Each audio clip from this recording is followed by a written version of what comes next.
Well, guys, we did it. Or actually, let me not jump the gun too fast.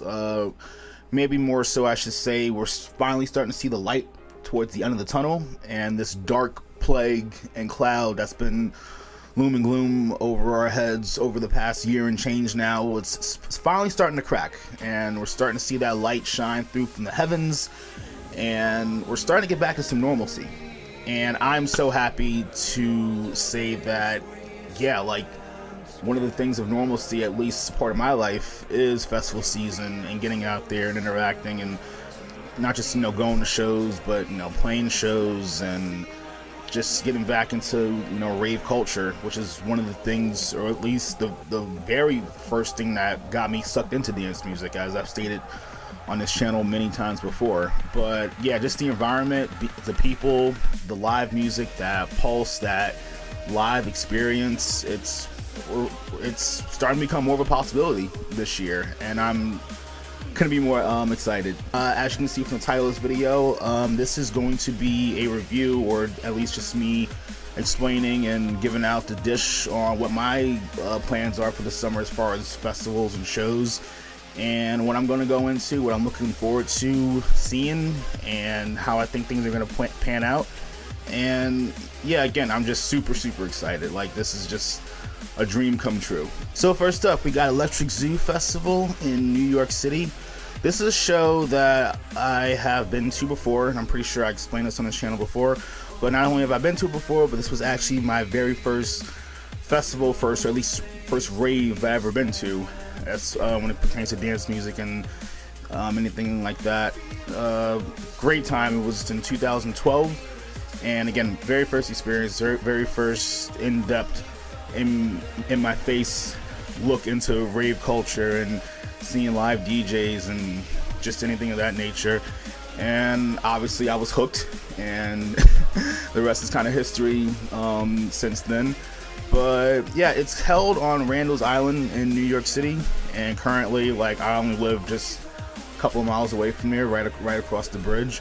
And yeah, I think this festival is gonna be pretty cool. I think probably like the smallest out of everything. It is a smaller type of festival. There's only like a few stages, but I do remember, because I went to the one in 2012. That was my first one, and then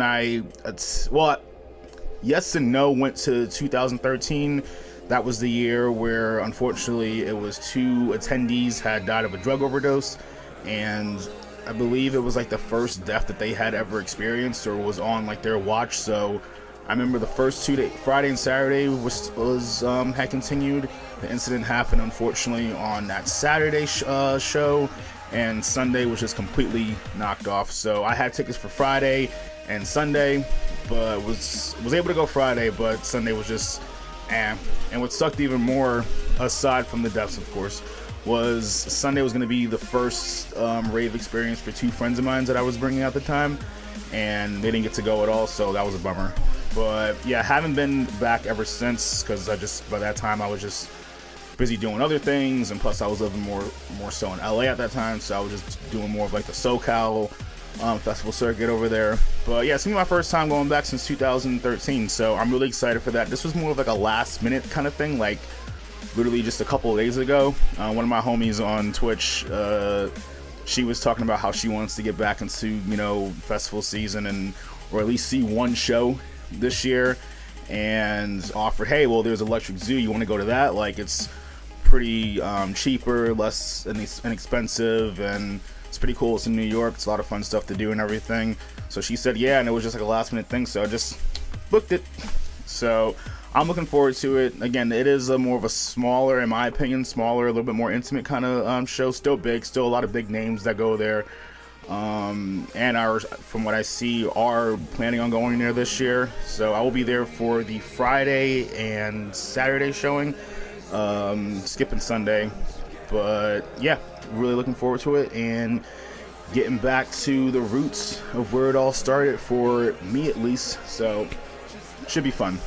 Next up, we got Nocturnal Wonderland in Socal, and this will be from September 18th and 19th, 2021. And this is another show I've been to before, but I haven't been to, not as long since Izu, only maybe about 2 or 3 years.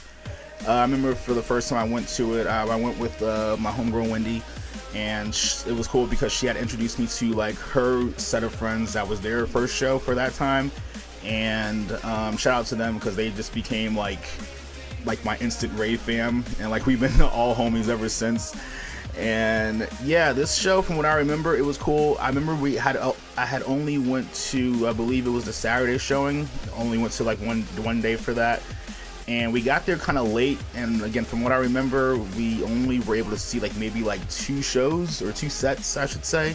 It was Slushy, and I believe the second one was Nightmare and it was the Good Vibrations back to back, Nightmare and Slander back to back.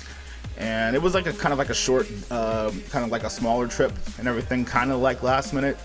And yeah, but even from what I remember, it was just an awesome experience. So yeah, we'll be doing the full 2 days this time, and I'm really looking forward to actually being able to get more out of the festival. Again, from what I experienced last time, I had a great time, but I really didn't get to actually see all it had to offer and really embrace like what made this show different from the other Insomniac events, what makes Nocturnal different from Beyond Wonderland and stuff like that. Obviously, like there's some themes that are like kind of like at face value that are different, but just really like dig in there and just experience stuff, walk around, meet new people, hear different artists, hear new music, see new art, welcome in new culture. So I'm really looking forward to actually like experiencing that, at least for the first time, with Nocturnal. And of course, chilling with my homies again. Miss you guys, hope all is well. And last but certainly not least, we have EDC Las Vegas, held at the Motor Speedway. So I did touch on this before in one of my last videos about EDC being put on again, and it was supposed to be for, at the time of this video, for this month in May. Guys have probably might have seen other YouTubers and other videos and just the news in general about it. So it has been postponed once again, but instead of for just straight up 2022, it's been moved to October 2021. And the response for this has been like kind of interesting, and I would say just personally, from my stance, a little bit disappointing. And not so for the fact of why it got pushed back or that it had to get pushed back, but more so kind of like the response from half of the rave community that I've seen. So basically, long story short, everything was set to go, and Pasquale and Insomniac had presented to the state of Nevada and, you know, the health officials, everyone in charge over there, their safety plan and how they were going to go about things to make sure everyone got the best and full experience that they could get out of the festival, while also following, you know, safety protocols, making sure everyone was just okay. But pretty much from what I read, it was, the plan was approved, but it would only be approved if a certain amount of people in the state of Nevada were vaccinated in time. But at the rate, I guess, that people are getting vaccinated or whatever, like, vaccines are available, they don't think they're going to be able to reach that number. So they had no choice but to postpone. And this was completely out of Pasquale's hands, out of Insomniac's hands. They did everything by the book. This was just a counter thing that came back that they didn't even expect. I think Pasquale even said that like the day that he had to postpone, like he had got an email or a call or something that he didn't even know. So this was basically more the state's call, and it was completely out of his hands. And look, I get it.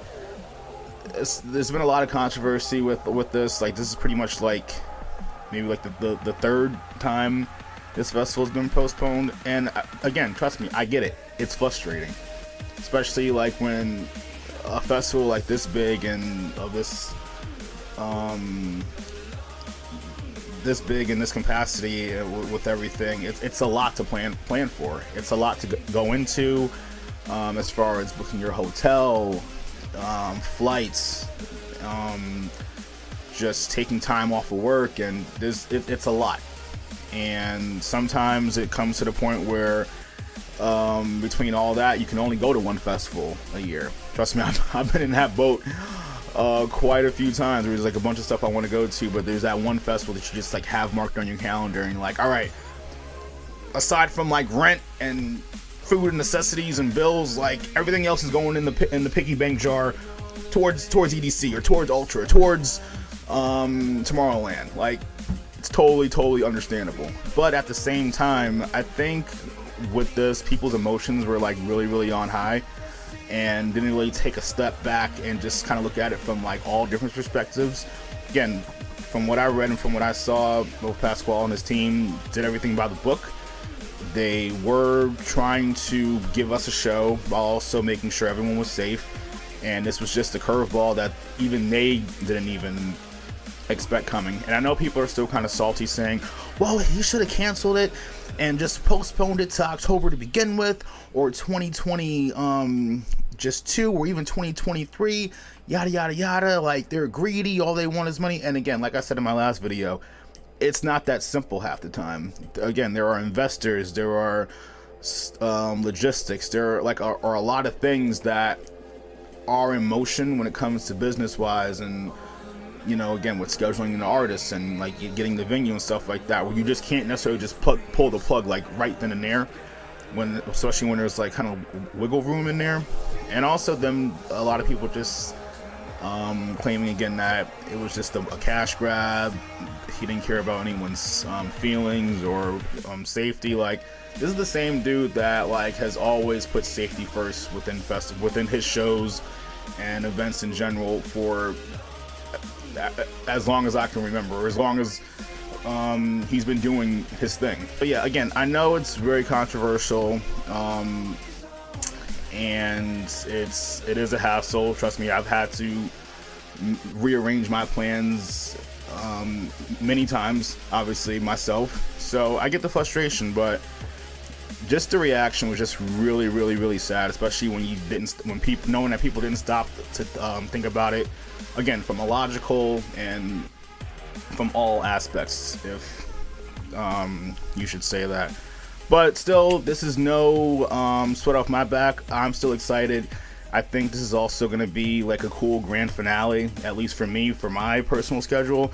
And it's cool because it's October and like it's literally a few days after my birthday, so I get to basically party in Vegas for my birthday for the second year in a row. So I'm super stoked on that. And again, yeah, EDC has just been like, you know, one of my babies, or my actual baby as far as like actual shows, as far as attending, especially as far as a show that like I would love to play one day, hopefully. Keep your dreams alive, kids. Keep your dreams alive. Don't listen to any haters. Just stay focused. Anyway, that's another video. So those are my plans, or at least my festival plans for the summer. Are you guys going to be attending any of these shows, or have any lineups or stuff that I didn't mention that may have been announced that are still going through later on this year or during the summer, if it's possible? Let me know. And again, I'm super excited. This is just going to be a just awesome experience, awesome end of the summer. And that's another thing too that I like about this, that it's happening pretty much towards the end of the summer, and not actually during, because I have like a lot of stuff going on, at least for me personally. This is just, again, just talking about from my own point of view, as far as just, you know, trying to put out some new music for you guys, also possibly getting booked for smaller shows and venues opening up around me, personally being able to play live again. So I'm super excited about that. And again, just being able to just have more time just for like work and do some more content creation, and that really gets busy for me personally a lot during the summer. So this is gonna be like a cool little like reward for me. Like, all right, Twiz, you did your thing. Now here's a couple of shows just to kick back and let loose. So this works perfectly for me. And again, EDC for my birthday, pretty much like, whew, let's do it. Yeah, let me know what you guys think, and I will see you guys next time. Peace.